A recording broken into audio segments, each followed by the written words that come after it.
Ever pondered the quirky phrases we use to talk about money, payments, and bills?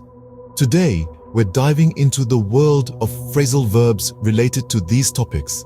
First up, take out something. This phrase means to get money from an account or a reserve. Think of it like withdrawing money. For example, I need to take out $100 from my savings account to cover the bill. Next, we have cut back something. This means to decrease the amount of money that is being spent on something. In other words, it's about reducing expenses. For instance, we need to cut back on dining out to save money. Moving on, pay back somebody or something. This phrase refers to returning money that was borrowed or settling a debt. It's all about repayment. For example, I promised to pay you back the $50 I borrowed last week. Then there's come to something. This refers to the total cost of something after calculating all the expenses. It's like saying the bill totals to a certain amount. For example, after calculating all the expenses, the bill came to $200. Next on our list is pay off something.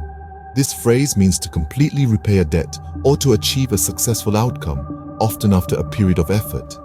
An example would be, it took years, but finally paying off my student loans was a huge relief. Run up is another phrasal verb.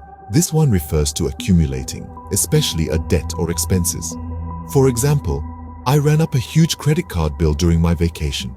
Then we have settle up. This phrase means to pay what is owed, often to settle a debt or bill. An example might be, let's settle up the restaurant bill before we leave.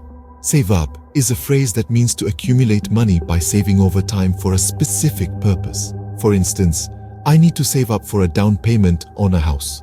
Our next phrasal verb is set aside. This one means to save or reserve money for a specific purpose. An example could be, I set aside $100 each month for emergencies. Write something off is our next phrase. This means to accept that an amount of money has been lost or that a debt will not be paid.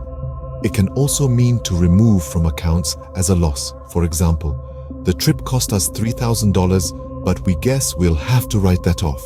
Moving on, give away. This means to give something without expecting payment in return. For instance, I decided to give away my old clothes to charity. Giveaway can also be a noun referring to something that is given free to a customer.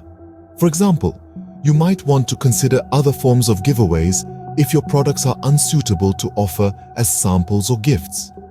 Giveaway can also be an adjective used to describe a price that is very low. For example, the furniture shops offering 3-piece suites at giveaway prices. And finally, we have knockdown. This adjective means very cheap, typically through a sale or discount.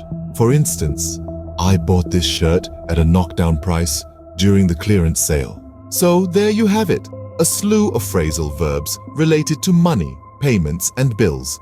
From takeout to knockdown, these phrases add color and nuance to our conversations about finance, happy spending, saving, and everything in between.